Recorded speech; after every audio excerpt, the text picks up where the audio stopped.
Why you always in the mood? I'm sorry, Miss Jackson. I ain't tryna tell you what to do, but try to play it cool. Baby, I ain't playing by your rules. I am for real. Why you always in the mood? I'm sorry, Miss Jackson. I ain't tryna tell you what to do, but Everything's cool. baby, I ain't playing by your rules. Never meant to make your daughter. In the mood.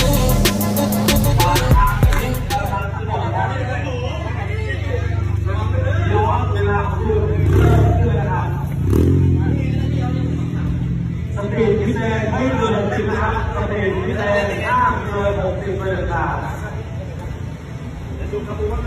ไม่อนุญาตให้สูบบุหรี่ในพิเศษนะครับเชิญครับหมายเลข354มาแล้วพวกพอเช่ครับจากที่ไม่ตื่นตามนะคือความโกรธนะครับนะครับถ้าบอกใครนะขอแล้วนะขอรบกวนดี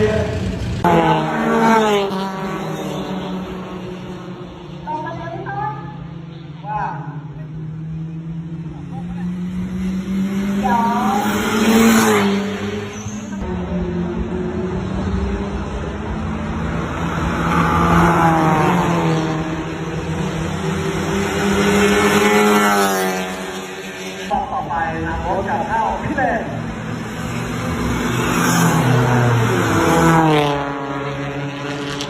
ทางตรงทิศขวานะครับถ้าเข้าไม่ได้จะมาซ้ายไปก็เบรก